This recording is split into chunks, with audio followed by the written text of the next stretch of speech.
document that shows the difference of the senator's bill that he's presenting today and the bill that we passed out of the House earlier. So, Senator, if you give us like 1 minute to hand these out.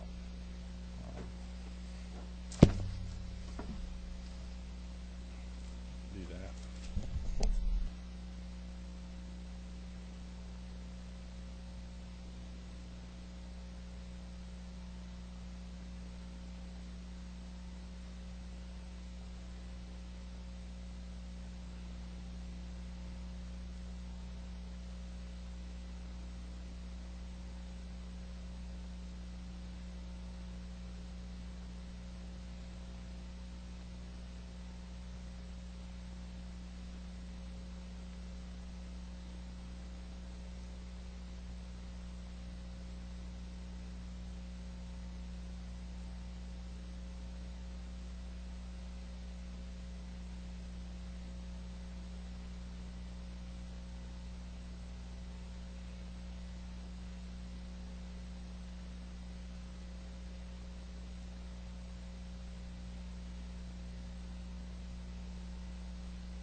Senator, I think we're close enough if you'd like to talk to us about your proposition.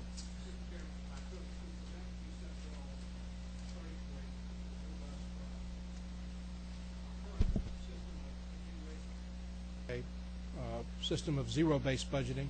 I've introduced a version of this bill every term that I've served in the General Assembly. It's passed the Senate, I think, 5 times. It's passed out of this budget committee several times, and it's my privilege to present to you the same bill that you approved unanimously a year ago. What it would do is require, well, I'm working off a substitute your chairman's prepared LC 36-1916S.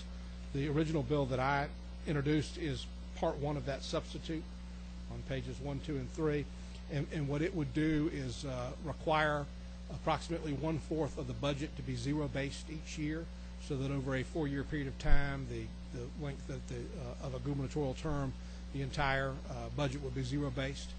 I think our current system of continuation budgeting discourages us from looking at expenditures that have been approved in years and decades past, and instead focuses our attention on thinking up new ways to spend money.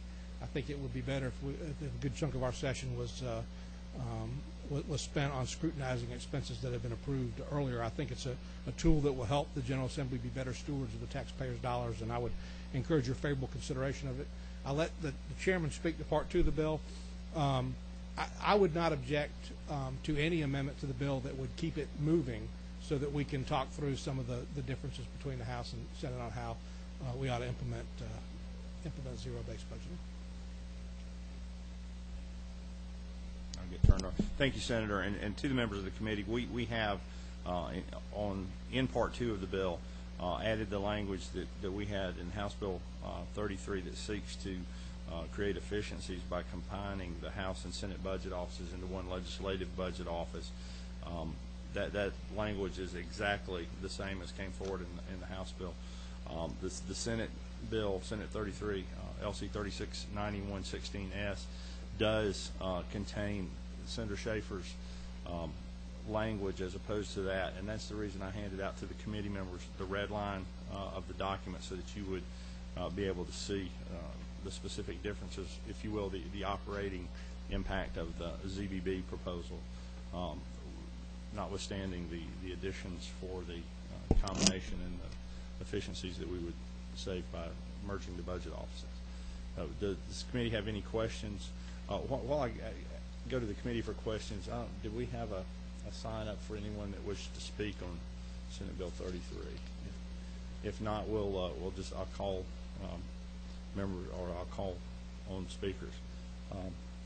Vice Chairman of this committee, President Chokers. Thank you, Mr. Chairman.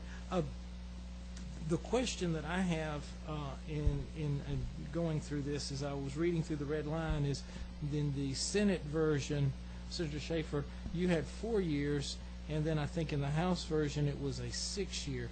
And I'm trying to see, we're going back to 4 years, is that what the? I think the substitute before you has the 4-year schedule. I mean, I would agree to a 6-year schedule. I'd agree to a 7-year schedule. Gotcha. That's the red line center paper. You don't have that already. I do want to make clear, I'm not agreeing that we should necessarily combine the budget offices, but I'm not objecting for purposes of the bill moving forward and us having further conversations about that issue. But we would want you to get started with your colleagues across the hall. Good. All right, so, but we're going back into the red line version, LC 361916S, going back to a 4-year instead of 6-year. That is how it appears to me, yes, sir. Thank you.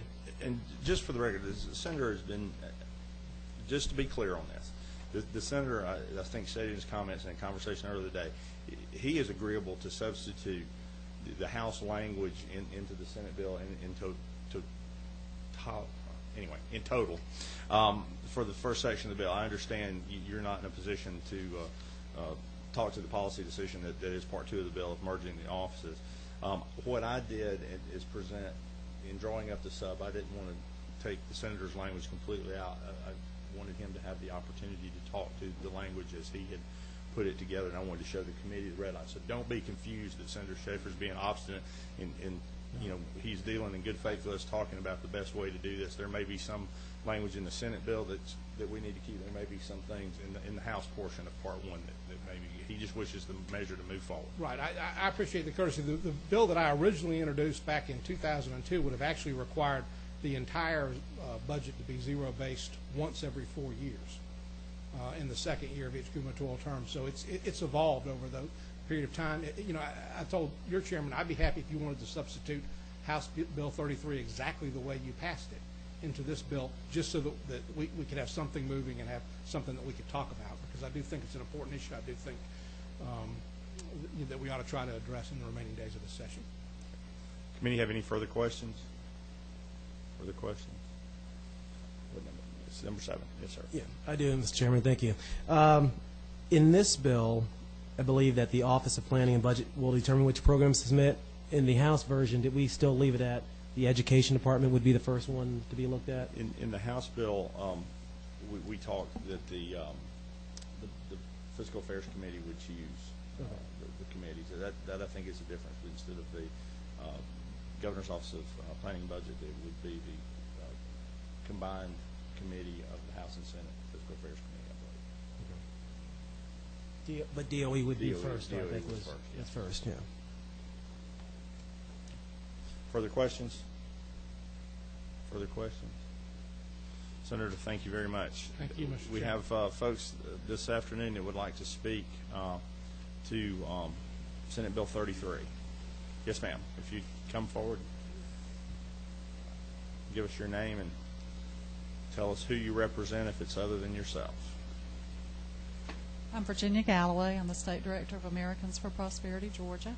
And I just want to thank Senator Schaefer for introducing this bill year after year, and let you guys know that as I go around the state speaking to our membership, and we have about 42,000 members now across the state of Georgia, that when I explain to them what zero-based budgeting is, because some of them have heard that name in the newspaper or whatever, but they don't really understand quite what it is, the comment that I get the most often is, why aren't we doing this already? Because it just makes good sense to drill down in that budget, just like every business does and every household does, and really know what we're spending our money on. So I'm going to keep my comments very brief. Thank you for letting me address you guys, but I would like to, we would support this bill, certainly.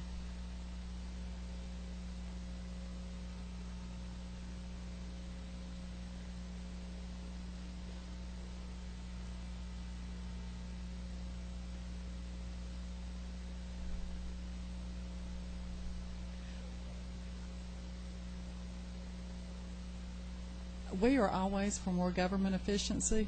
I haven't fully vetted that entire Part 2 about that, but it makes sense. I mean, later we'll speak probably to the Sunset Bill, which gets rid of unnecessary offices, bureaus, commissions, agencies, and so forth. So we're always for being more efficient, but I haven't really specifically looked at that. I would imagine that it's highly likely that that would be okay with us, but the main thing we want is the zero-based budgeting one way or another.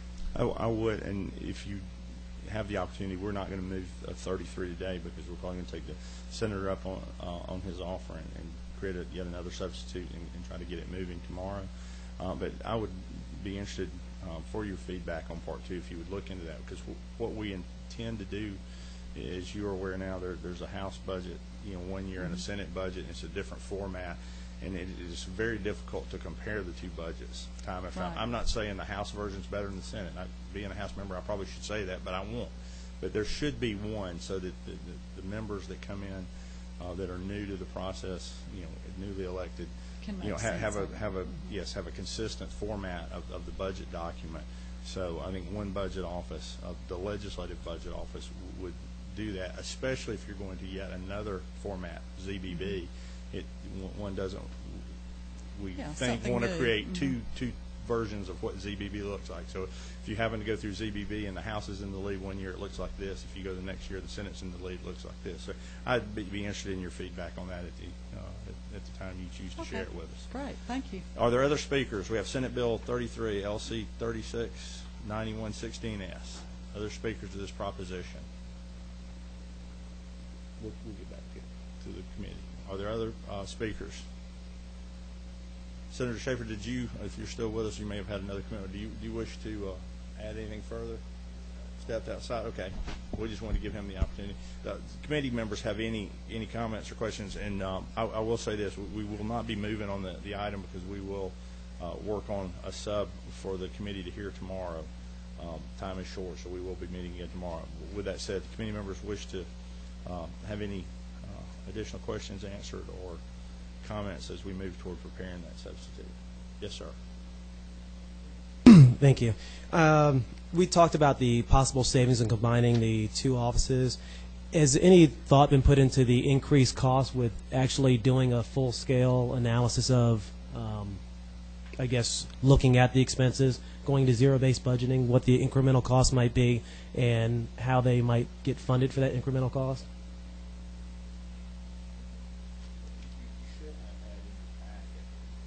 Sorry, let me turn my microphone on. You should have had a fiscal note that was prepared for Senator Hill that spoke to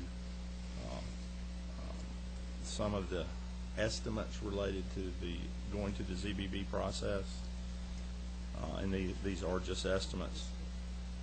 Okay. So there is always that situation where the department would have to do something different, and they ask for more personnel or money to do it. I think in some of the larger departments, I would hope they would be able to find the resources. I mean, when Senator Schaefer brought this forward in 2002, he had it in much more specific terms what the ZBB would be. Here we are, 9 years later, and we're asking for a ZBB, and we have an iPad and drop boxes that you can share files across. I would think technology would have allowed us to be more efficient than our fiscal note articulates, but there is a fiscal note in there. Follow up? Yeah, follow-up question then.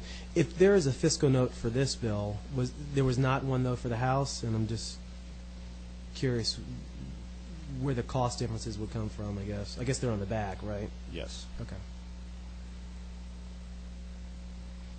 Thank you, Mr. Chairman. Chairman House. One thing I want to point out, there's a note about how much it would cost, but it doesn't tell us how much we're going to save by implementing this. And we hope we're really going to save whatever it costs or more by implementing this type of budgeting. We've got to keep that in effect when we're talking about what it's going to cost us. Yes, ma'am. Because we plan to save big. Further questions of the committee? Senate Bill 33. If not, we'll hold this over tomorrow. I would, again, encourage the committee members to stay aware on the House floor tomorrow. You'll be notified for a meeting tomorrow afternoon. We do need to meet tomorrow afternoon to entertain this measure and the two we have following to get them out, reported out, so that they have the opportunity for rules. Moving on, I think we have, we want to go next to Senate Bill 140. Senate Bill 140.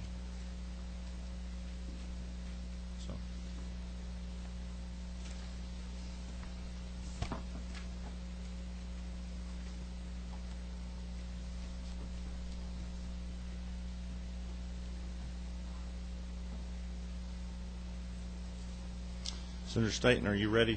Do you have, you'll be glad to know we decided not to include language to merge the Senate and House budget offices in your proposal yet. Comma yet. No, we appreciate it, Senator. You have the floor. Thank you very much, Mr. Chairman, members of the committee. I certainly appreciate your having this hearing for Senate Bill 140 this afternoon. Senate Bill 140 has to do with JHEFA, the Georgia Higher Education Facilities Authority. If I could review just for a moment the background of this bill, you may recall, those of you who've been here just a few years, that JHEFA was created by Senate Bill 562 in April of 2006. This bill authorized JHEFA, the Georgia Higher Education Facilities Authority, to issue revenue bonds to finance projects for the Board of Regents and the technical college system of Georgia. This is a unique, and it has been quite a successful program, because all of these projects must have a self-liquidating revenue source for repaying the bonds. This can either be through mandatory student fees, the rents on dormitories or student housing, the revenues from parking lots, or other kinds of auxiliary services. JHEFA is governed by a board which consists of 5 members who are appointed pursuant to that original bill in 2006. The governor has appointments, the speaker has an appointment, the president of the Senate as well has an appointment to this board. There are currently 5 people serving on this board. JHEFA was originally authorized to issue up to $300 million in revenue bonds, and to date they have issued approximately $294,915,000 in revenue bonds over 3 different cycles in which these were issued. This unique program has funded 18 projects on 13 campuses throughout our state, and have created for various institutions across the state 884 more student housing beds, parking decks, providing over 1,600 new parking spaces on campuses. It has provided renovations in facilities like football stadiums and student centers, which include recreation facilities, bookstores, and dining halls, serving an additional 52,693 students. If you had a list or a picture of the map where all those projects have been completed, you would see that it really is throughout the entire state of Georgia. So that brings us to Senate Bill 140, where we are today. We are asking very simply that we increase the capacity, which has been previously set at $300 million, now to a new level of $500 million. So when we did this several years ago, we decided to do it in a way that was, I would say, small and reasonable. We wanted to see how this process would work, and as we have had a chance now to review it over several years, we see that all of these projects have come in on time, under cost. They are paying the bonds back through the dedicated revenue streams, and it has been a very successful program that has allowed both the university system and the technical college system to be able to build these very necessary facilities for the growth of higher education in our state with very, very low costs, because of their ability to take these projects to the bond market and get very, very favorable rates. So that's a brief summary, Mr. Chairman, of Senate Bill 140, and you'll see it's a very short and simple bill. It simply increases the number from 300 to 500 million, and I would ask for your favorable consideration for Senate Bill 140. Thank you, Senator Staten. Does the committee have any questions? Yes, sir. Student fees and the high cost, and I was amazed when I saw the amount of revenue. What is it, $242 million they collected by student fees in this state? And I just get a lot of people complaining about the high cost of student fees. And I see student fees are down here again for this, and that sort of bothers me. Are you concerned about the high cost of student fees? Well, having a son in college, I'm definitely concerned about the high cost of student fees. But this is not, I mean, there are other student fees that are not associated with this particular program. This program is actually, though, they cannot build a building and go out and get bonds unless there is a dedicated revenue stream. So let's take a dormitory, for example. If a student is living in dormitory housing, they're going to have to pay for that. Well, I see that would be housing rents, wouldn't it? That wouldn't be housing rents in dormitories? Yes, it would, and that would go to pay for the bonds. But I was looking particularly at student fees. Yeah. I think, for example, let's say you have a recreational facility, and there is a student fee for a student to go in. It'd be like being a member of a gym. I don't know if you've seen some of these things. They're very nice facilities, and it's what every school seeks to have today because that's what students expect and their parents expect. But part of the fee could be dedicated to paying for the bonded indebtedness associated with building that facility. The regular bonds that we are more common with hearing about and talking about when we do the budgets every year, the GO bonds, but it was decided a long time ago that those things would only be used essentially for instructional facilities where there's teaching and learning taking place, where there's no revenue stream to pay for the building. Then that's what we use those bonds for, and we do some of those every year as you follow the budget process through. But this has been a special program just for buildings on campuses where there is for example, parking decks. No one wants to pay for a parking deck. You're not going to get somebody to donate the money to build a parking deck. But obviously, if you have 19,000 more students in the system this year than you had a year ago, you've got a parking issue in various places. So the fees that you would pay for parking. I don't have a problem with the parking, and I don't have a problem with the dorm rent, but I do have a problem with students putting a tax on future students. And when you build a building and you vote to do that, you're not paying it. It's the students in years to come that are going to have to pay it. The students who sleep in those beds. Well, I'm not talking about so much of the dorms, but the rec things. And how much this University of Georgia student fees run? I really couldn't tell you off the top of my head. Okay. Maybe someone here could answer that question for us, but I couldn't tell you that. That's the mandatory student fees. But that is a separate matter than what we're talking about with this bill. All right, thank you. Certainly. Certainly. Thank you very much. Thank you very much, Senator, for taking my questions. When this GHEAP was really originally passed, there were some rough ideas of the proposed projects that were outlined. Now that we're asking for an additional $200 million, has there been any discussion of what projects that might go towards, and anything that's in, quote, in the hopper? Well, that's a good question. It might be that there's someone here from the Board of Regents or the technical college system that could talk about things that are waiting that might be done if this capacity is increased. But I have a list here of the various projects that have been completed through the program thus far, which gives me sort of an example of the kinds of things. I will tell you not every project is approved.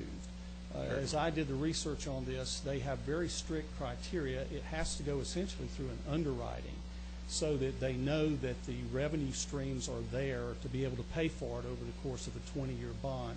They also build in reserves so that if you have a down year or something like that, some kind of tragedy or something happens in the economy, you're not going to get the underwriting and the very, very low percentage rates that we get for these bonds unless there has been a very appropriate due diligence done and underwriting behind the scenes. But if I look across the state, you'll see, for example, a parking deck at Dalton State College and Student Activity Center at Darton College. Fort Valley State University did a stadium and student center. Gainesville State, a parking deck. Georgia State University did student housing. Southern Polytechnic State University did a parking deck. And if you look across these things, these are often very expensive projects. They can be. I see the highest one on the list I see is around $22 million. The cheapest one around a little over $7 million. So that hopefully gives at least a little bit of an example of the kinds of things that have been done thus far, and I suspect that's the kind of thing it would be used for going forward as well. Okay, well, Mr. Chairman, perhaps somebody from the university system might be able to provide a little additional light on that. Thank you, sir. Thank you, Mr. Speaker. I assume that because all these projects must have a self-liquidating revenue, and now that you've mentioned they also have to have reserves, I assume that the answer to this question is no, but by increasing the cap, are we also increasing the interest rate by any chance? Does it have any effect at all? I don't think so. I think the answer to that would be no, but we can certainly let others speak from the university system. But I'm not aware that that would have an impact on raising the interest rates. Thank you. We'll go to that, but I understood, as the senator said, that each project was looked at and underwritten separately. So, in fact, you probably have the interest rates may be very similar, but may in fact be a few basis points apart, not just due to time, but due to the risk or perceived risk that the underwriter would see in the bond project. I think that's correct. They don't necessarily pool them in all cases. I don't think so. They I may. think they stand alone. Is that correct? They are They are pooled. pooled. Some of them are pooled. Some of them, okay. Fair enough. Does the committee have any further questions of the senator? Further questions? Senator, thank you very much. Thank you very much. I'll Mr. ask for Chairman. speakers in support of the, or we'll just go with people that want to speak to the bill one way or the other. We want to ask you in support or opposition to it. And also, if there is someone from the university system that could speak to Chairman Houston and Chairman Hill's question regards to the fees and how they fit into this, and then perhaps the pooling and or the interest rates.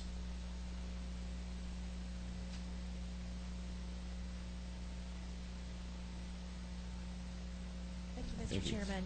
I'm Amanda Seals with the University System of Georgia, and I have Linda Daniels with me, who's our Vice Chancellor for Facilities.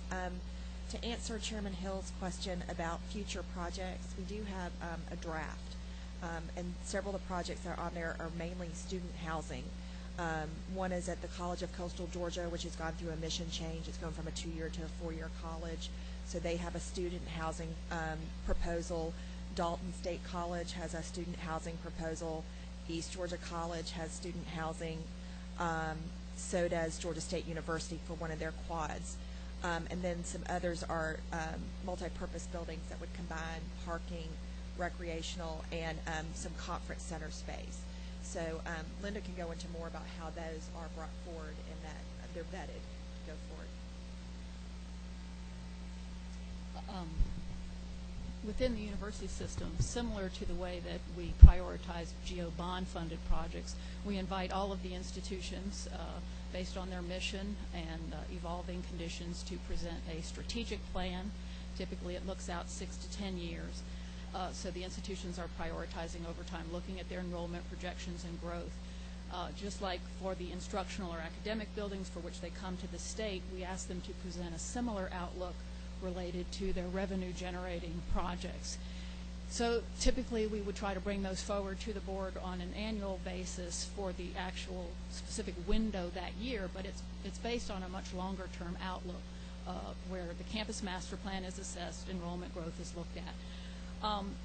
Certain types of projects, particularly the housing, have a very specific cycle of funding in order to occupy in the fall. It doesn't do students much good to have a dorm opening in the middle of a semester. They need their housing set up. So typically you'll see a meshing of the campus requests.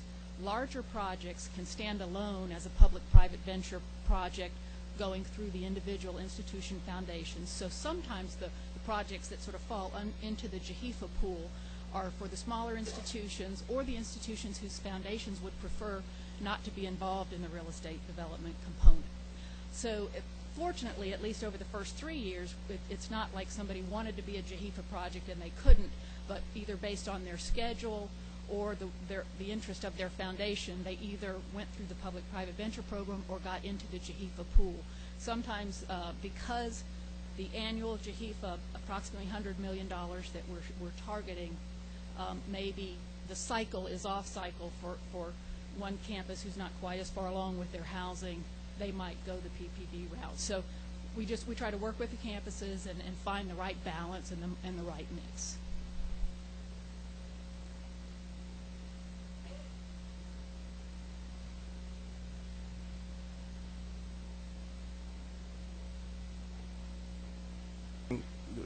Chairman Houston and Amanda, this may be for you, but still, can you give her an idea of what the fees are at UGA? I just saw mandatory student fees down here, and I have people complaining about what the student fees are. And I didn't know if this is gonna raise student fees, that's all I. If they elect to do it at the campus level, and then it's approved by the Board of Regents, then a fee could increase. At one time, did Hope Scholarship pay for the fee? Yes, ma'am, but no longer. I know, no longer, and so they would sort of the past 10 years fees have increased There a was a lot. cap that, in 2004 on the fees, that Hope covered, and so anything that was over that cap 2004 it came. forward, it came out of the student's pocket or loans So or. they put a cap on that. Yes, ma'am. Okay. Y'all- What are the student fees at University of Georgia? I would be happy to get that information for you, unless Mr. Daniel has it.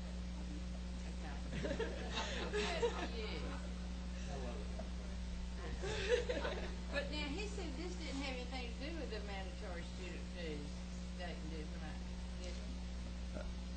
I think probably dependent upon project. Right. But I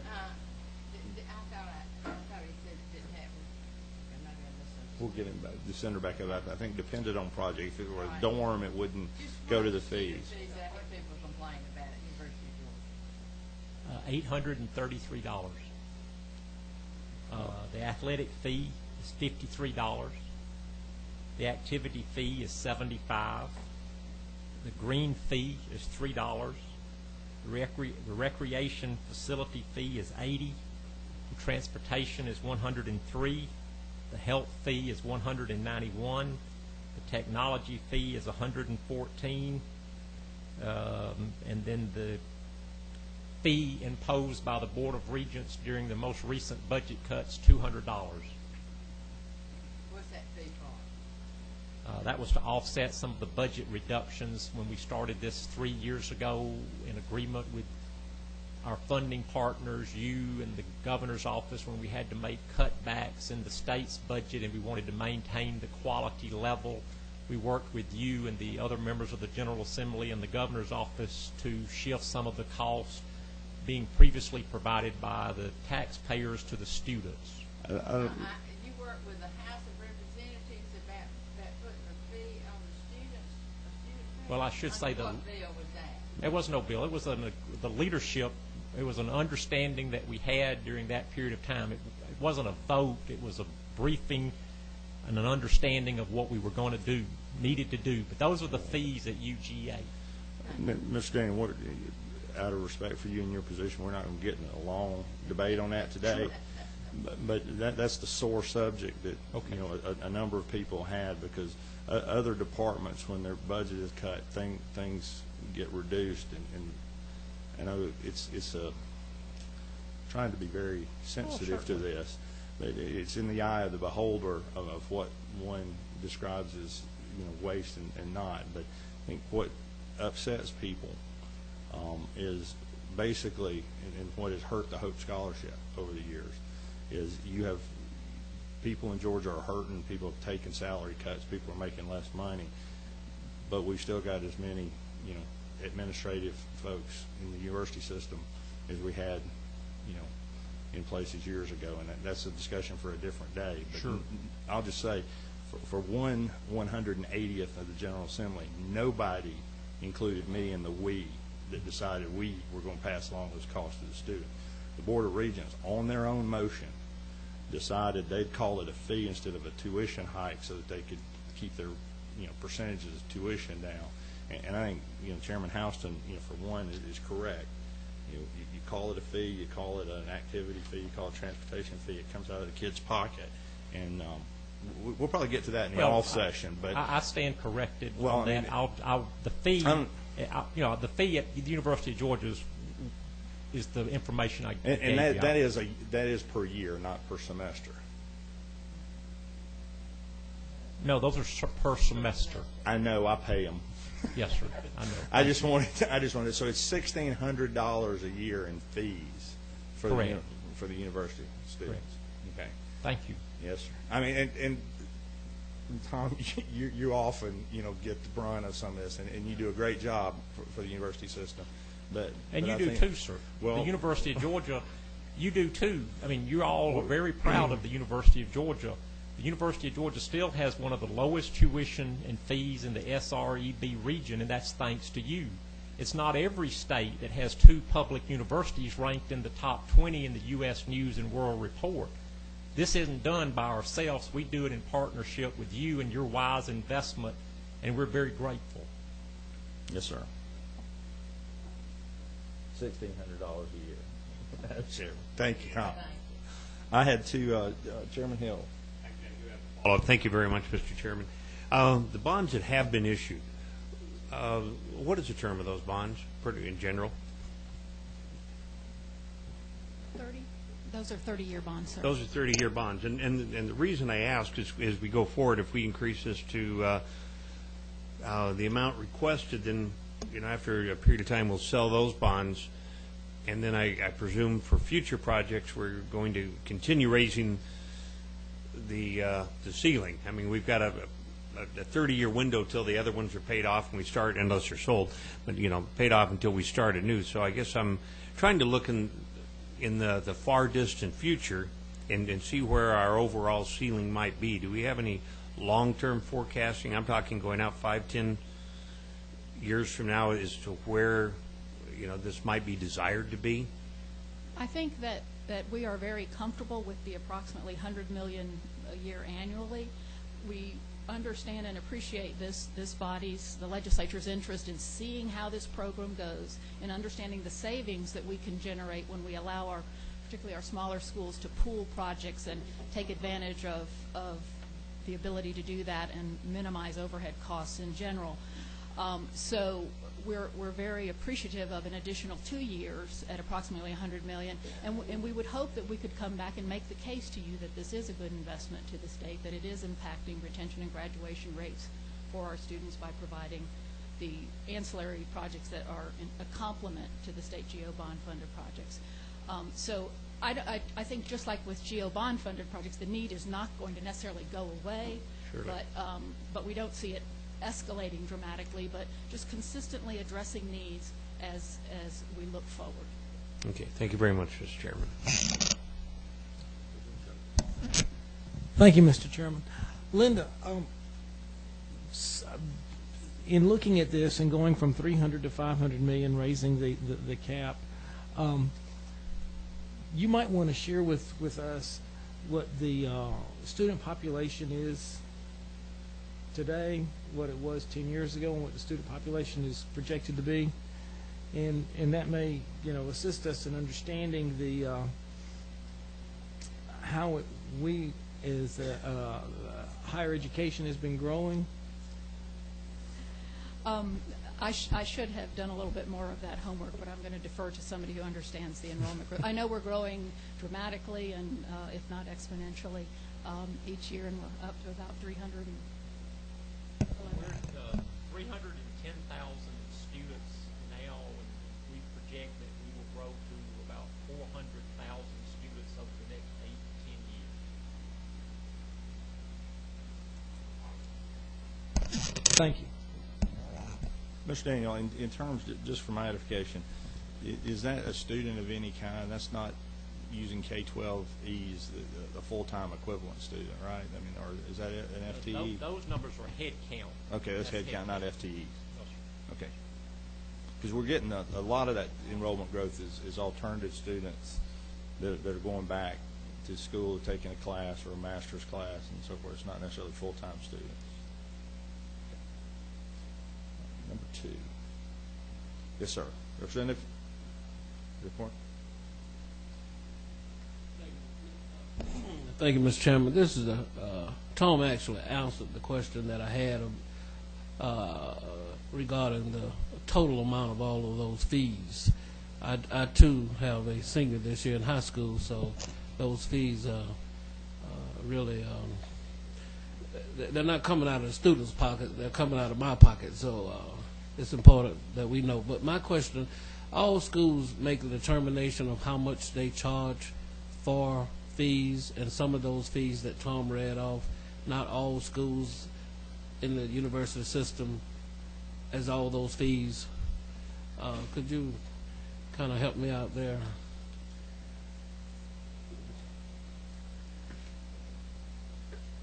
And this is my last out of 5, so Oh, congratulations.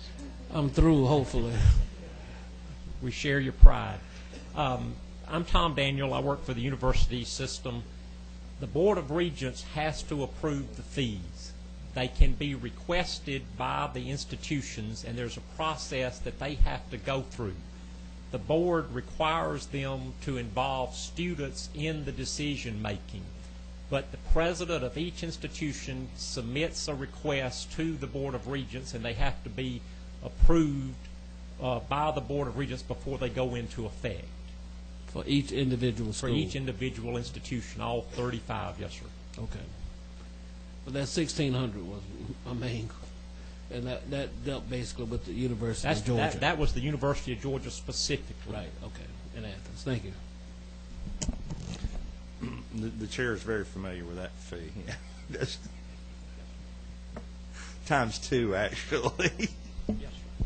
Is there further question of representatives from the university system? I think, Amanda, if you could, if it's available, we're going to carry this over for tomorrow as well, but if it's available, you have the $294 million that are outstanding now. That was not necessarily the original principal for those bonds. That's what is currently outstanding, or was that the original principal amount? That is the original principal amount. Perhaps you could bring, for the committee, what the thinking, what's the debt service, not what the debt service is now, but what the outstanding loan bond balance, I guess, would be.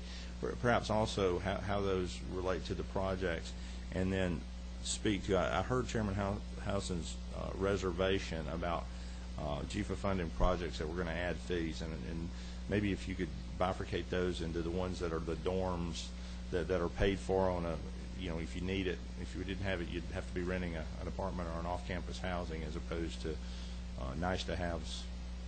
I guess nice to have is in the eye of the beholder. But for the multi-purpose buildings and the things that would ultimately be added to the students' tuition, because it's a mandatory fee. It's not a check. Yes, if you want to go to the rec center, everybody has to pay for it. So maybe if we could bring those back, that would probably help allay some of Chairman Houston's concern. Also, I feel like we need to say that the university system, the UGA in particular, is not participating.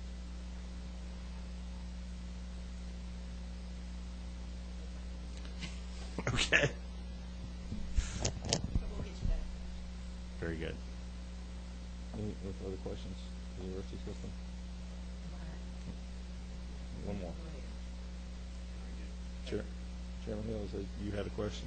Yeah, I guess as a follow-up, Mr. Chairman, I presume what you were asking is some of the existing projects, kind of almost cash flow analysis of how they're doing.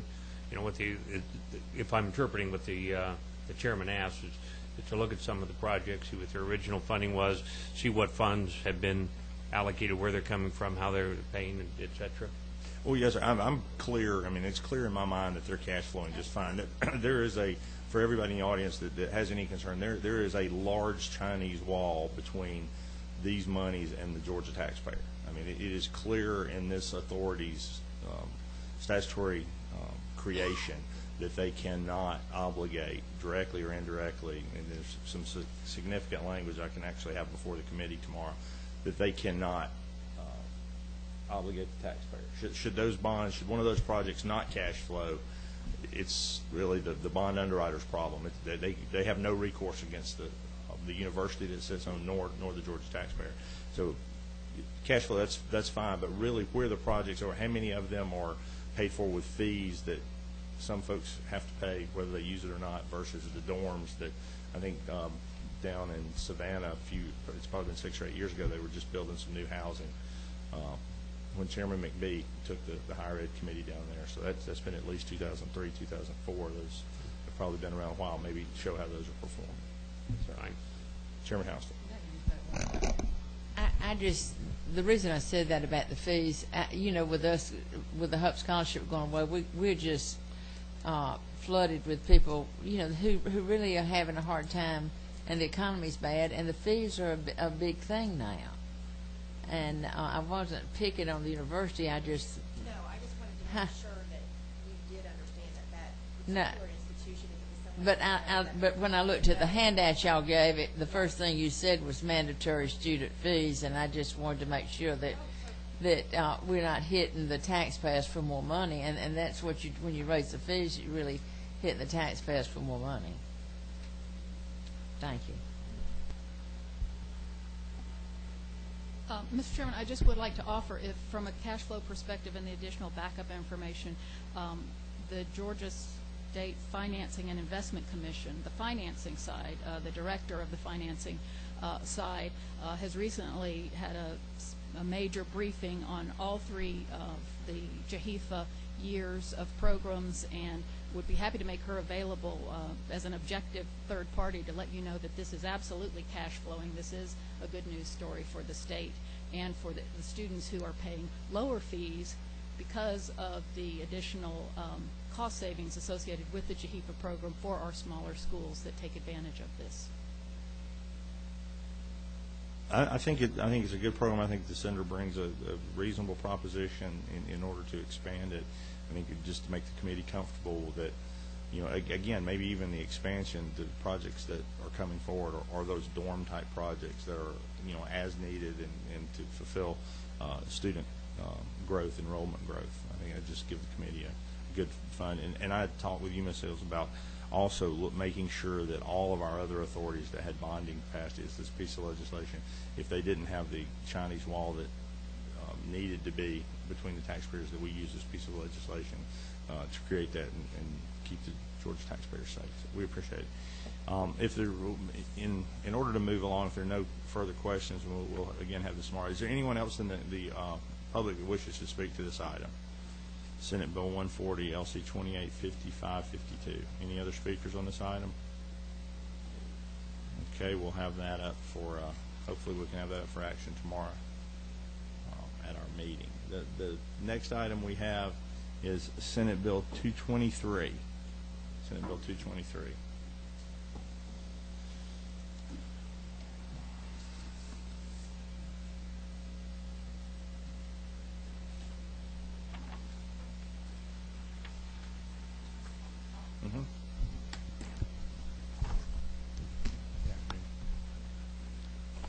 Everybody have this? We have, we're working on Senate Bill 223, CSFA 1. Is that what you have, Senator? Thank you, Mr. Chairman.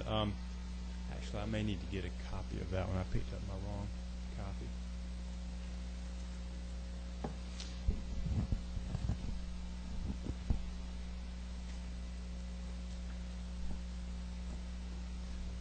Please. Thank you, Mr. Chairman. This is basically we call it the Government Accountability Act, and it creates a legislative sunset advisory committee composed of the House and the Senate, and it will meet every year and review all of the review government agencies. It would set it up on a schedule. Obviously, with 50 agencies in the state, you can't review each one every year, but you would establish a schedule where you go through and you're reviewing the agencies to determine, look at productivity, efficiency, and the extent to which they're using state resources to meet the needs of the public.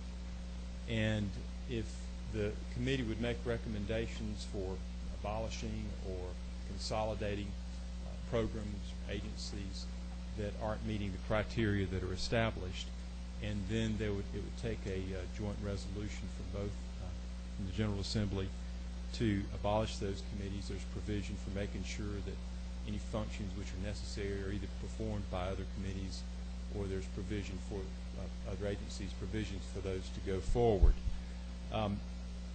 We think that it's important because one of the bills that you're considering now is the zero-based budgeting legislation, and this essentially goes along with that, and it would dovetail right in with it, and it would give certainly the taxpayers of this state some level of comfort that we're doing all that we can to be efficient and wise with all of our tax dollars. I know that the state of Texas enacted something, a very similar program such as this back in 1978, and since that time they've saved almost $800 million through their program, and for every dollar that was invested or spent, there was a return of $24. So I would encourage you to review that. I know one of the things that we're looking at as well is some revisions to the tax code. And I think that it's important that in going along with that we are demonstrating that we are doing all that we can to understand where our money is going, and making sure that our dollars are being spent on legitimate government functions and purposes, and not those that are beyond the scope of what government is supposed to do. So I would ask for your support for that. I know that's a very brief summary, but I'd be happy to work through the bill if there are any other questions about it. There are, let me mention as well that there are a set of 18 criteria that are to be reviewed and looked at as the committees go through this process. And they're all listed beginning on page 4, which at the top of the page starts with item number 1 through line 138 on page 5.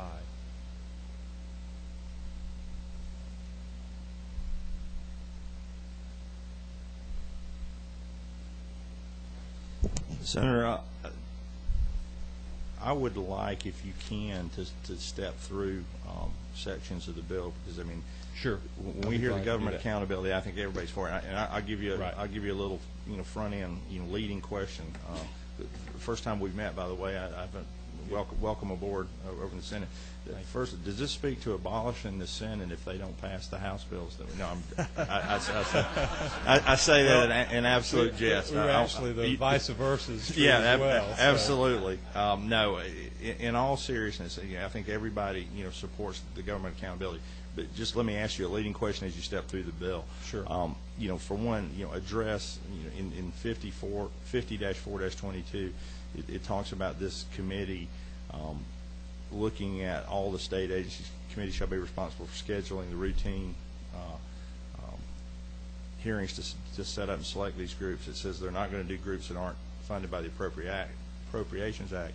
I mean, talk to me about how it deals with constitutionally required services. I mean, sure. I don't see anywhere where those are excluded. Right. Well, actually, there's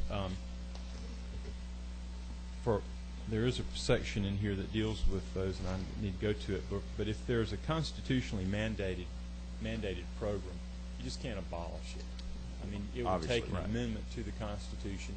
There can be recommendations made to make it more efficient, to make it more productive. Maybe there needs to be a redirection of some of the programs. But obviously, before anything like that could be done, you would have to amend the Constitution to make provision for that. And let's see, I think it was, I can direct your attention to that section.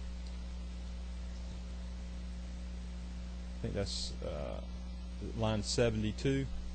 Any agency established by constitutional provision shall not be subject to automatic abolishment as provided in subsection A of this code section. The committee would review it and report to the General Assembly any recommended constitutional amendments needed for reorganization or abolishing of the agency. So you would obviously have to go through that process. Looking at the Act, I can go through it beginning with Article 2. This on page 1 and page 2 through line 45. This section basically provides for the creation of the joint committee. You would have 7 members appointed by the Speaker of the House and 7 members appointed by the President of the Senate. It makes provision for the appointment of chairmen and co-chairs, and provision for the appointment of vacancies in case members drop out or are no longer serving on the committee.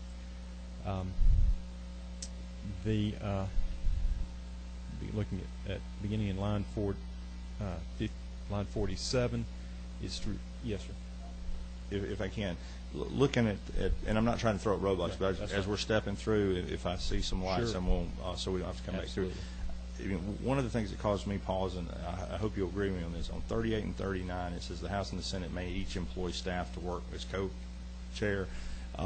co-chairs of the committee and related activities. You might have been here earlier. We're talking about merging. We'd like to. I don't know if we'll come to agreement on merging the Legislative Budget Office. I'm ill-advised to create this and have the House and Senate each employ staff. I'd like for them to employ staff together. Would you be amenable to that as a, I mean, if this gets created, let's don't create ours and theirs. Let's create a, we're all in this together. Right. Would you agree to No, that? for this particular statute, sure, I would think so. That makes sense. Yeah, I understand you're not going to write checks. You can't cash No, on that's right. the other item, but, okay. I would, Please maybe we just continue. change it to the committee would employ. Now that we're on line 43, Yes, ma'am.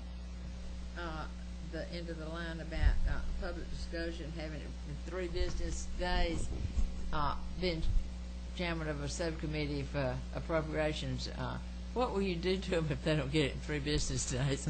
I mean, I think we can do. You could abolish them. Abolish it, because it is hard to get some of this information. In 3 business days, it just says that to give it in 3 business days. I didn't know what the consequences were. Well, it doesn't state any consequences, but it's just suggest the it. idea is to go ahead and move on the request quickly and not let it languish for weeks and weeks. So, Continue, Senator. okay. Then, picking up at line 47, the committee reviews all of the agencies, boards, departments, and the committee has to set up a routine schedule for reviewing these agencies. And this would be accomplished over a period of years. We need to look at the agencies that we have, and just from speaking with some of our folks in the budget office, there are some agencies where it's felt that there may be some savings that we would want to try to prioritize those where those might be savings might be realized a little more quickly. And then again, in 555, it doesn't apply to those agencies which are not appropriated with any, which are not funded with state funds. Going on to page number 3,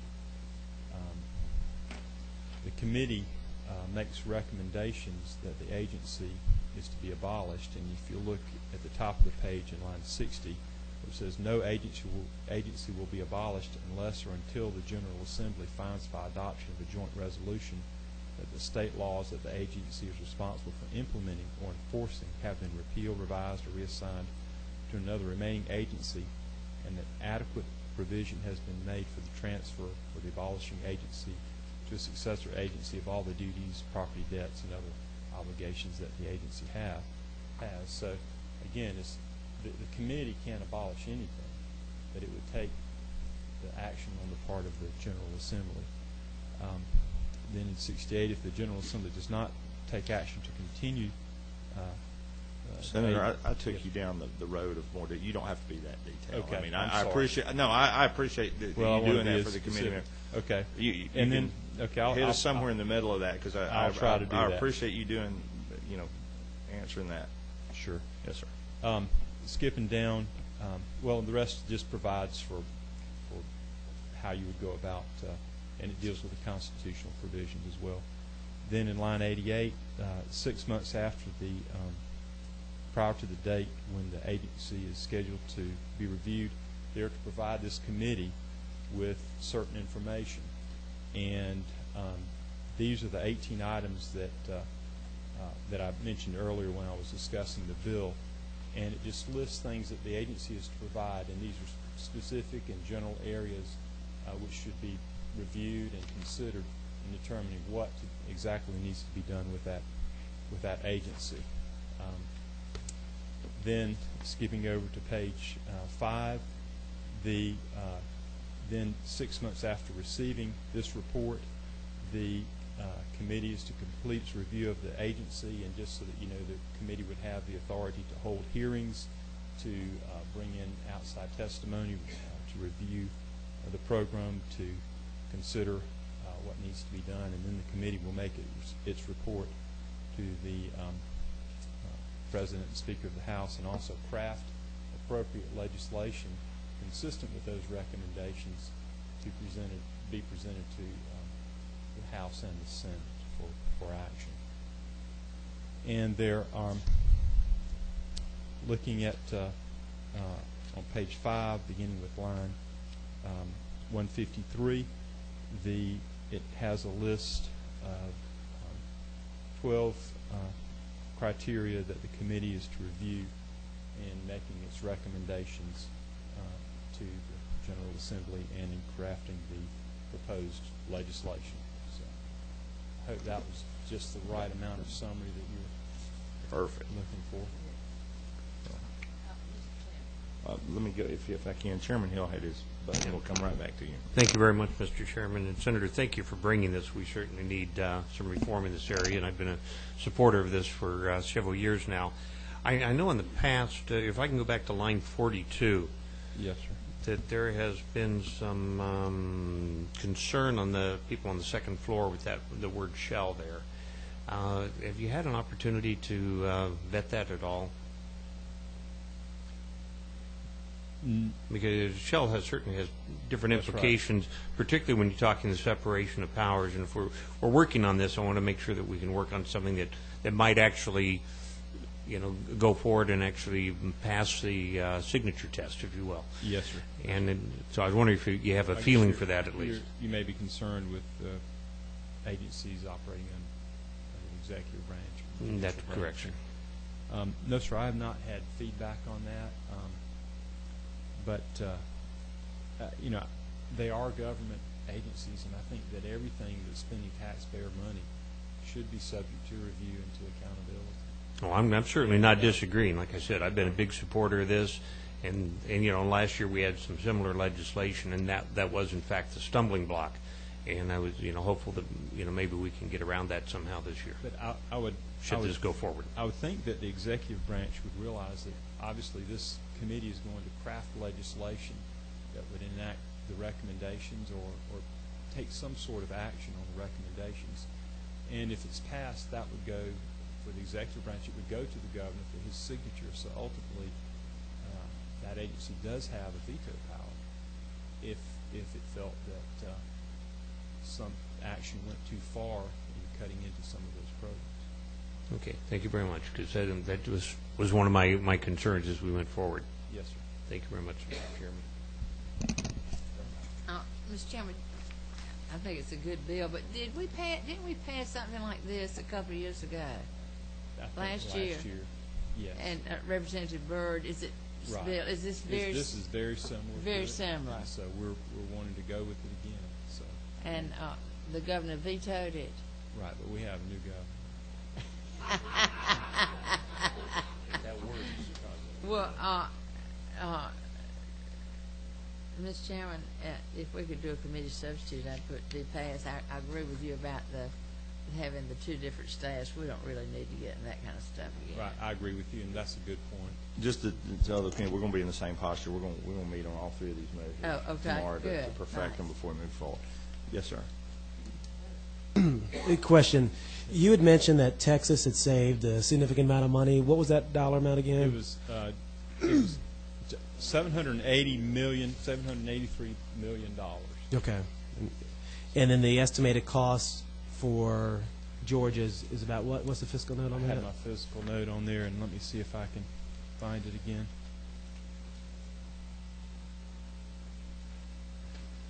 Is it 1.4 that I'm looking at? I think so. And that's based on 90 salaries, I guess, 1990s Correct. when they did it.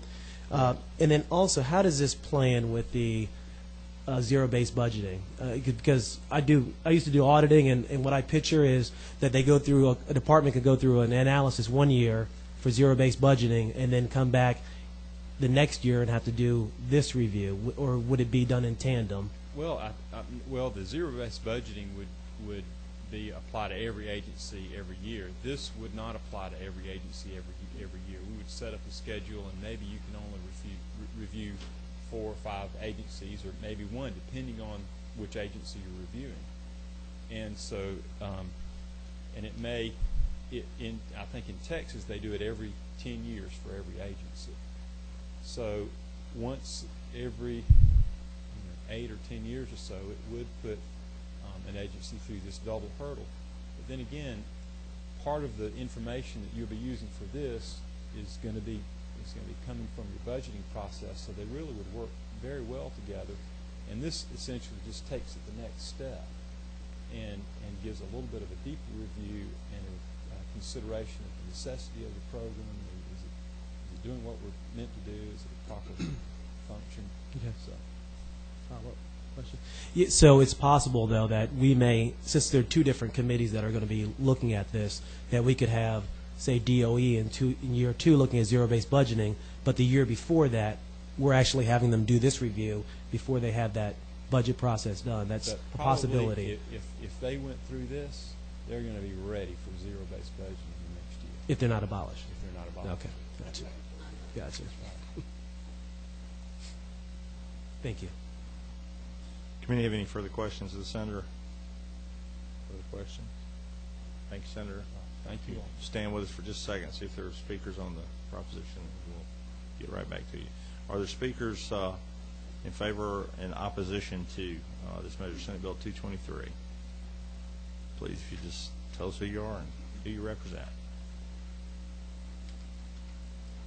Good afternoon, Mr. Chairman, members of the committee. I'm Maria Strollo-Zach with the Strollo Group, but I come today as a citizen who actually had the great privilege of working in the Florida legislature in the 1980s. Not to date myself, but I was young. I was very young.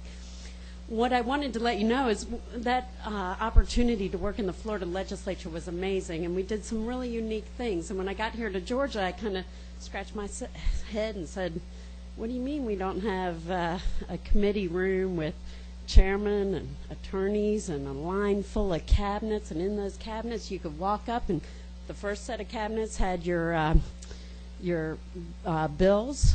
The second cabinet had a document called legislative intent. The third cabinet had the economic impact statement, and the fourth cabinet had the fiscal impact statement. Wow, was that cool. So all one fell swoop, you had everything you needed. Their process was very different than ours here. And so years ago, 7 to 8 years ago, Senator Ross Tollison carried this legislation, and it passed unanimously out of the Senate and got caught up in politics in the House. So here we are, almost a full cycle of what would have occurred under that bill. Every agency would have already reviewed, like the Texas model. So technically, you could say we probably would have saved about $500 million had we passed that bill in the past. So now, that bill, and I'm not sure why last year that it got vetoed, but it was passed by both the Senate and the House. So y'all have had a great stewardship of showing a desire to do the right thing and have things reviewed. And we're just coming and asking again that you look at an opportunity. Every governor that I had the great privilege to work under in Florida came up with some kind of idea of right-sizing, downsizing, and they used all these other terms. It was the governor du jour of whatever they were doing to right-size government. And so I got here and I thought, wow, you know, every year when the new governor comes in, there's not a book on what kind of sizing they're doing for government. So I thought this might be a good approach to take a look at it. The bill has been watered down tremendously from what the Texas bill was. The Texas structure had a much more firm commitment and an 8-year analysis. This bill does not do that. It lets you phase in at a pace that is suitable for you as citizen legislators. They are citizen legislators in Florida and devote a lot of time, and I'm happy to say we don't have the same number of special sessions that they have. One year we had 8. So I'm quite pleased that we don't have that issue, but I think that there's opportunities to grow the different groups to review these agencies. One of the things was an agency that actually was the 1996 Olympic Committee was one of the agencies that exists on our rolls still today. So that was one of the things that we noticed, is that there's a lot of old committees that aren't germane to what's happening in today's world. So we wanted to figure out a way to help Georgia phase this in. I can tell you when it was in the House, it was in the Government Affairs Committee under Austin Scott. He sent it to a subcommittee, And then it got sent over to appropriations and to another subcommittee, and then a subcommittee of the subcommittee. So basically, we've had so many legislators look at this, and they all think it's a great idea, but they all had a different approach. When it got to the Senate, the same thing happened. Everyone goes, wow, you mean we could look at this in this number of years, or we could have the committee set up this way, or maybe we should take the Department of Transportation first, and everyone had their own little passion. And then finally, at the end of the committee hearing in the Senate, they said, you know what? We all have different ideas. We just need to pass something. And so I kind of respected that because it's time to get it started.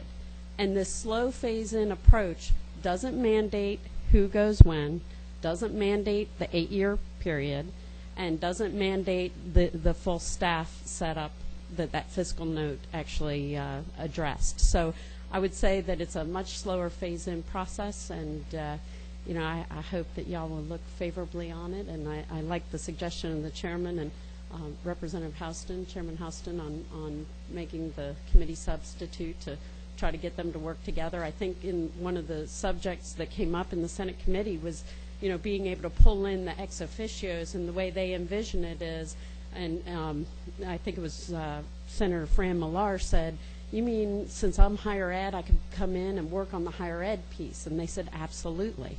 And so they started to figure out the process that they were envisioning as a team working together to go through this. So everybody started realizing, okay, we'll allow ex officios, so that way they're the subject matter experts of that specific department, and bring them in. And then the timing would just go along with how best they can fit it, how best the economy can handle it. If we're going to get $1 or $27 back for every dollar spent, it's a good investment. And interestingly enough, when Texas first started this, it was $36 back for every dollar spent. The interesting piece about that is the number goes down because they've started already going through more and more cycles, so they've gotten leaner and meaner. So it's a nice thing for taxpayers that they're getting less money back because they're not spending more frivolously that they shouldn't have been. So I yield for questions. I do have a question. Does Texas and Florida, do they still use zero-based budgeting? I'm not aware of what component they use in zero-based budgeting, but I would argue that this bill is far beyond zero-based budgeting, because zero-based budgeting is a component of this. So I could see, to your question earlier, doing an overlap where you're actually overlapping the zero-based budgeting, which is one of the essential components of the 18. Okay, so we're not, because I've heard comments on both sides that people have tried zero-based going back to Carter, and that they have abandoned it, and so that we're doing something that others have abandoned. But I'm all for, if it's working successfully somewhere, to look at using that. I would argue that to not have the sunset bill, you're not achieving your whole goal, because you're trying to look at government and say, okay, is this agency functioning in the way you want it? Is it complying with the Constitution? Are they able to conform fiscally to that need of that department to get those goals accomplished? And so the fiscal component is so key to it that absolutely, I think you hit the nail on the head, that's the way to do it. And I think it was about 7-8 years ago, we held a day at the Capitol of getting rid of all the Jim Crow laws. Well, someone said to me the other day, why do we not do a day all the time? Every day, at least get rid of one law. Well, that's what this does. This gets rid of the old stuff. We don't use facsimiles anymore. We do things electronically. We do things, our technology, everything is advancing so fast. In order for you to keep up with it and save taxpayer dollars, you got to do the zero-based budgeting with the sunset altogether. And final question. And with this, and looking at the fiscal notes, it looks like there's an uncertainty as far as the technology that's available to help us do these things. So is it possible that once we get in there and we start looking at these agencies, that we don't even have the capacity to actually do it correctly, and therefore that we have to spend the money to upgrade the systems to make these changes? Is that a possibility? I'm excited about your background because I can see your role in this. When we talk to the folks in Texas, they have been so helpful. They actually flew in last year for the committee meetings, and many committee meetings kept being held, and they were willing to come whenever they could to help us implement the program the right way. When they implemented it before, it was the 90 employees. It was done through staff, through I believe it was the fiscal budget office, and that was a different approach. This differs in that it's legislative driven. To Representative Houston's point, I think they're going to be a little more motivated to show up and give some details because there's a little bit of hammering with the carrots. You know, you want to get funded, that's some carrots, and you don't show up and you don't provide the documents, you're going to get hammered pretty darn good. And so those pieces are in there. And I would say as far as technology, and some of y'all might have been in the committee hearing in where the Department of Motor Vehicles, the DOR Division of Motor Vehicles, said we have over 26 computers and still use COBOL. COBOL in the 1980s might have been good. So this would catch up, and sometimes you have to slow down to speed up. So you would find where those holes are and say, okay, DOR, you could have been much more efficient. You wouldn't be having the technological problems you are today had we addressed them yesterday. So absolutely, you find your holes, especially as technology advances. Any further questions? I'll ease in with this thing. Thank you, Maria, for coming. One of the things you have to look at, you know, in the reason they still have COBOL is, you know, in many cases they haven't made a case for the return on investment for, you know, an upgrade to their system. I mean, I don't oppose this at all. I just think, as with anything like this, and an $18 billion budget, and you know, thousands of employees, you know, what you have to realize is when the committee recommends that something gets abolished, you still have to pass a joint resolution by the House and the Senate to make it happen. And we can do that today. I'm not arguing that this is not another check and something to be considered, but we can do that today with a vote at the budget.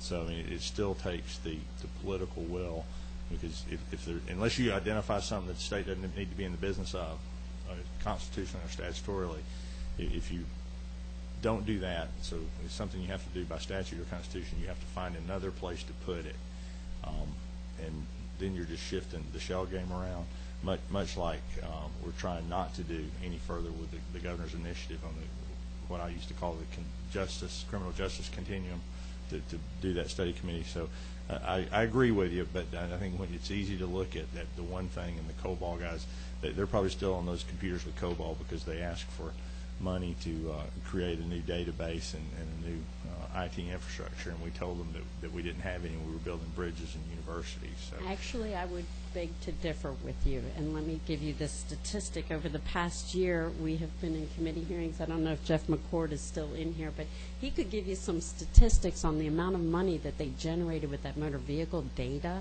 that was far beyond your dreams. So and I would say that money pointing toward us, that money goes into the general fund, and we chose not to put it back out to them in their budget. Now, I'm not disagreeing with anything you're saying. I'm just saying if you go to their management, you know, over at Motor Vehicles, it was not their decision to stay with COBOL. It was a decision of budgetary requirements. I've been in local government or state government for 20 years, and in the IT world, when it comes to a decision between a bridge, a fire truck, a police officer, or fixing your computer software, the bridge, the police officer, and the fire truck always win. This can help us, Senator. I mean, I think this can help us look at the payback around all those things. So I don't disagree with what you're saying. I guess what I don't want to do is don't want to point it at the management over at the Department of Motor Vehicles that they chose not to upgrade their systems. They're generating the money, and it's our job to identify the payback for the citizens of Georgia and put it over there. So. And that's what those 18 points do, that enable you to figure out, okay, you did get a return for your money. Was it spent appropriately? And that helps you honestly be more effective in knowing where you would have sent the money. Understand. Further questions? Don't have any further questions. Anyone further in the audience? We have Senate Bill 223. Yes, ma'am. If you would just come up and tell us who you are and if you represent. Yes, sir. You. House Judiciary? They'll wait on you. No, I'm just kidding, Senator. If Which chairman do you have over there, Chairman Golick or? Why not? No, that's fine. If the committee doesn't object, Senator, we'll make you aware. We'll meet on your proposition again tomorrow. I'll try to catch you. Are y'all going at 10? I'll get you before then if we can to talk about what we're doing. Please feel free to step out, and we'll let you know. Thank you. Thank you for staying. Yes, ma'am. Mr. Chairman, members of the committee, I am Susan Stanton, and I'm the Secretary of the Georgia Tea Party. We support this bill. We believe that it's in the best interest of the state of Georgia. It is also, along with zero-based budgeting, a scorecard issue for us this year. For those of you that are familiar with our voter guide, good managers in business are constantly looking for ways to improve services and streamline operations. Government should do likewise. Right now, for example, we have a Department of Highway Safety and a Governor's Department of Highway Safety. And basically, the Governor's Department of Highway Safety tells us we have to fasten our seatbelts or we're going to get a ticket. But every police officer can give us a ticket for not fastening our seatbelt. Why do we need all these different agencies to tell us to fasten our seatbelt? These are costing us money. We have an agency right now that just got defunded to manage the 1996 Olympics. How long are we going to worry about the 1996 Olympics? They happened a long time ago, but we're still paying for them. You know, both Republicans and Democrats have projects that they want to fund. This is not a partisan thing. We all have things that we want our money to go to. But as long as we're continuing to pay for things that are no longer relevant, nothing's getting done. This will allow every agency to be reviewed to know whether or not they are relevant. If they could be merged, like 10 different versions of highway safety, and streamline our government and make things better, or like merging the two budget groups. Why not? As I said, the Georgia Tea Party does support this bill and zero-based budgeting, and I also talked with Virginia Galloway, who just returned from another meeting, and Americans for Prosperity also supports this bill. Thank you. Are there any questions? Do you have any questions? I'd like to say something about, I don't think we put any money into that, the budget office of the Olympics last year. I think No, they did defund it last year. They defunded it last year. Did we defund it and dissolve the commission, but I don't think we've been putting any appropriations in it. It was being funded How up much until were we last year. putting in? I'm not sure the dollar amount. We'll check, but I think we just dissolved the commission. I don't think we've been putting any budgeting money in there. It was in the budget when we found it in the budget last year, but I don't have the dollar amount with me right now. Okay, I'll check on that. I don't know whose committee that was, because they usually go through that pretty good. Well, that's the problem. See, and that's why we need the sunset bill, so that we can actually go through and make sure that we're not funding things that we shouldn't be funding, that are past, that should have been sunsetted when they were initially instituted. Thank you. I can give you another example. I agree. I'm for the bill, but I just couldn't. I can't remember. I don't know. Wasn't in my. Was it in your budget? Yeah, we found it last year in the budget. Well, I mean, and again, I don't want to argue because we're on the same side of an agreement to this here. But we have a continuation budget, so if it was in the budget last year, it was just as a decrease, and you know, my guess is that there hadn't truly been money spent on it. There was probably money put in that department, which is kind of the reason to go to the zero-based budget, so that you have a position that's there. Even if that person goes away, there's money budgeted each year. You want to look at it and make sure and do that on a serialized level. And I appreciate your comments on merging the budget offices. I know no senator is going to come in here and speak on their individual merits about that, because since the idea originated in the House, there's some concept that we're trying to beat up the Senate budget office, and it's real clear if you read the language of the merger. It does not do away with the Senate budget office and create a House budget office. It creates a legislative budget office. It gives the House leader, the speaker, it gives the lieutenant governor or the president of the Senate, I can't recall which, but a member of the Senate, the idea to work together to choose a leader of that budget office. So I appreciate that, and I quite frankly think that one is something that should travel hand in glove with either the ZBB bill or even this piece of legislation. It's that important to us as a state and as a legislature to make the point that if we're asking our people in our departments to merge groups and do things, do more with less, that we do that legislatively. So I appreciate your comments on the bill in its entirety, but also on the merging of the budget offices and the saving of the money, and really creating a streamlined approach to doing budgeting. Yes, sir. Last question, I think. But currently, right now, you said the committee was abolished for the Olympics. We did that without this bill, so we could potentially abolish whatever committees and departments we want as a legislature and still save the $1.4 million. We brought that to your attention. Correct, but you can continue to bring things, I guess, to our attention. We can continue to abolish departments that are not needed without this bill at the expense of going through it. I think you would really do better if we have a set plan. It was just a matter of the Conservative Leadership Coalition members all getting together and starting to pull apart the budget to look for savings. We have lives too, and so you can't really count on us to always be there to check up on you.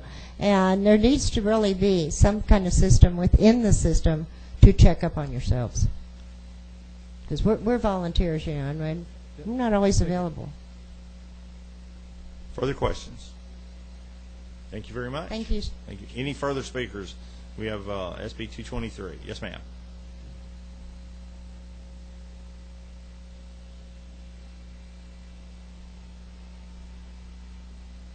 Virginia Galloway with Americans for Prosperity, and thank you for speaking for me. I did ask her to do that, and then that meeting happened so fast on tax reform that I'm already back. But I will speak briefly again. I just want to say that we are definitely in support of this. We think it will lead to efficiencies. As to the question of can we do this already? Absolutely. You could do it at any time to any agency. The problem is it doesn't get done. And so this would just create a schedule and an orderly way of looking at it, so that, say you chose the department that I'm on the board, the Department of Driver Services, and then I wouldn't take it personally and think you were trying to get at me, because I was just, if you had a schedule so that it was our year to be looked at, then no one takes it personally, and it's not political payback or anything like that. So it's just a great and sensible plan that gives you the latitude to do your job even better and more thoroughly when you're trying to plan the budgetary needs of the state. So we're, again, all about efficiency. The more I think about your budget office idea, the more I like it. But there's certainly other efficiencies that are just as big, and I'm not sure I wouldn't put that budget idea in on this bill, because it really has more to do with this bill than the zero-based budgeting bill, so it's something to think about. I wouldn't disagree with you at all. I mean, I hadn't thought about that today. I joked with the gentleman earlier about 140, about it not being put in his bill, and that was absolute jest. But I do tend to agree with you, Ms. Galloway. I think the merger of those two offices, or at least we might add a section to this bill at minimum that says that would be the first thing that was looked at. In fact, should we not be able to get this all together in the next 2 days and go, perhaps this turns into something that specifically over the interim looks at the efficiencies of those two organizations and comes back and explains, why they should be there if there is a disagreement between our learned colleagues in the Senate and in the House. Right. I mean, let's put it on in a bill that it makes sense with, total sense with, and I would be for looking at that, certainly, and I don't know how anybody could be against looking at it. Sure. And that's really what this bill is all about, is to look at things, just to take a closer look, to let's make efficiencies, to combine, to, it's not for any other reason. I mean, absolutely, and to be clear, and the hour's late, but for those that thought that this was some game we played to put the merger of those two budget offices in the ZBB bill, I can tell you it isn't and wasn't. And here's why, and where I see the connection in the ZBB. I've been on appropriations for 6 years, chaired an appropriations subcommittee for 4. Know it reasonably well, maybe not as well as Chairman Houston does. She's got more tenure in the legislature than me, much younger than me, by the way, but she's got more tenure than me in the legislature. But I was fearful of introducing 2 ZBB efforts, into the process if the Senate does it 1 year, because we have 2 distinct budget documents. You've seen them. Doesn't make sense. Again, I'm not going to say the House version is better than the Senate or vice versa, but it does not make sense to have them both. So that's the reason we put it in the ZBB bill, so that we would not create 2 templates for zero-based budgeting. We would have a single budget office that would work with that, but it works equally well in this legislation, so we'll work with that. Can I say in closing Yes, ma'am. that I certainly hope that you guys will handle both of those bills this year. I mean, it was done last year, and I don't know any reason in the world. I mean, I know there's a few changes here and there, but it's pretty minor. I think most of the folks in the House are already familiar with this concept. The folks in the Senate are familiar with the concept, so it's not like a brand new thing. Right. So I sure hope that we'll be able to see some progress on that. Okay. Also, I've been asked to say that the CLC, the Conservative Leadership Coalition, had 12 groups that spoke to the governor, and he did say that he would sign legislation like zero-based budgeting and the sunset bill. So, thank you. Any further? Yes, sir.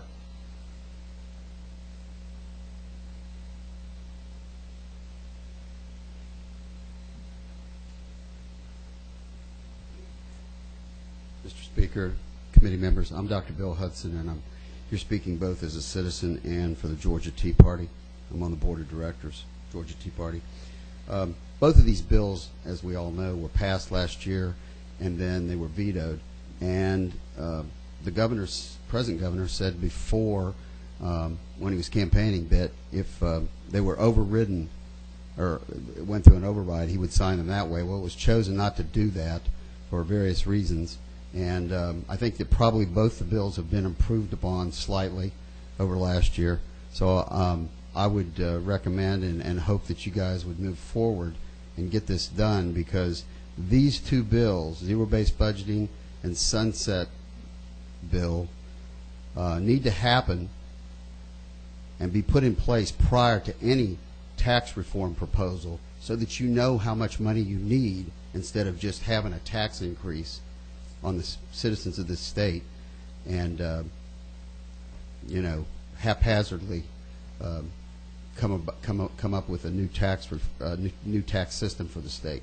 Because I think you're going to see in Texas alone, they had like 130 agencies, and since '78, 58 state agencies have been abolished, 12 agencies have been consolidated for the estimated savings of $783.7 million. And like Maria said, it was $36 savings for every one in the beginning, and then because they got better and more efficient, it went down to one. Every dollar spent went to 20. They saved $27. So I think that I've talked before regarding the tax bill too, that this needs to be passed before they do that. And we thought that was dead, and now apparently it's not. But this moving forward on this will be huge in getting the state more efficient and saving the state money. And to the gentleman's comment about that, yes, you guys could abolish agencies, but it took 14 years from '96 to 2010 to find that and get it taken care of. I mean, I think that that's the problem. You guys are busy. You have a lot of stuff going on, a lot of bills every year. I mean, you guys don't remember them by number. If you don't tell somebody what it's about, you guys, are like, I don't know, what is that? So that's why I think that this needs to be passed, so that we have an efficient way of going through these. Thank you. I appreciate it. Are there any questions? If you can, before you, let me just say one thing, just to make sure, just to be clear on the Senate did override, I forget what the bill number last year, you make a good point, the zero-based budget bill. The House didn't take that up because by doing so, we would have had a budget that broke the law. I mean, I think you're clear There was on a what that is. there was a date situation. Yeah, yes, sir. And it wasn't, when you do a veto override, you can't change the date to 2012. You know, you either veto override and take the legislation. So, I mean, just to be clear, it was not from the House leadership. And that would have screwed up with the fiscal year. And everything. Absolutely. So just to be clear on that. Yes, sir. We keep talking about Texas, and my wife moved here from there, and I'm glad she did. But what is I don't know this answer. Maybe you do. What is Texas's actual budget now, and how does that relate per person? If you don't know the answer, that's fine. I'm just curious. Were they lean and mean like we are? Were they bloated? Or, well, someone could argue for lean or mean, but I'm just curious, what is their budget per person, and how does that compare to where we are now? I don't know exactly what their budget is, but they are leaner and meaner now than they were. Since they I mean, are we both lean and mean, or are we kind of bloated? Per capita spending, we're below Texas. Yeah. Okay. That's why I said we're below Texas. Yes. So I'm curious if the reason. I'm curious if the reason they were. I'm sorry. Hang on. Look. If the reason they were able to cut so significantly is because they were starting at such a large mass, I mean, is that why they were able to cut? Not saying that we don't have efficiencies we can make. I think we always need to strive toward that. But if we're already lean, because we've always had conservative leadership on both sides, how much efficiency, we have to be careful on how much we think we can save by doing this. So the cost versus benefit analysis, I think, needs to come into play some. So. Well, I think I don't want to get too much into the dialogue. I don't want to cut it off either. I think what he's saying is let's don't overpromise and underdeliver. We may not necessarily get 36 to 1. We may not get 27 to 1, but anywhere you get more than 2 to 1, you're better off. That you are, and I believe that's what the representative said. And you would agree with that we might not necessarily, after the budget cutbacks we've had over the last 4 years due to revenue declines, we may not well come in and get 27 to 1 on the dollars we spent, but 10 to 1's good. Yeah. We can spend $1 and save 10, and at some point, Texas will look at this, and Georgia would look at, and perhaps sunset this, little piece of heaven here. And when the dollars get down to a diminishing return, you would put it on a hiatus for a while and bring it back, every 6-8 years to take a look at things. Is that fair? Yeah. Texas is a larger state, obviously. They had 130 agencies that were subject to this act, their act. And we have agencies, commissions, everything, about 133.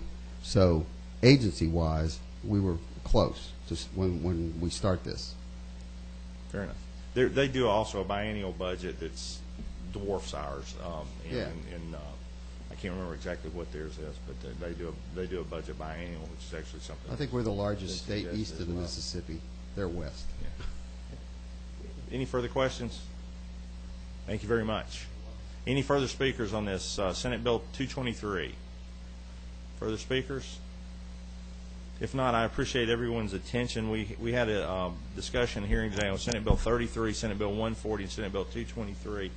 Chair intends to work on all three of the measures with the authors and bring them back before the committee, perhaps as early as tomorrow, if not Wednesday morning. So please stay keen to your email. We would be up for action in the next day or so. Yes, ma'am. Rick, I can't think. Stephen Austin's bill. What In the Senate? In the Senate. I'm not sure. He's working on that bill today. We actually may use the Senate bill as the vehicle.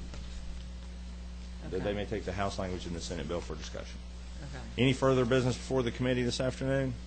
Any further business? If there's no further business before the committee, we'll stand adjourned without objection. And without objection, we're adjourned.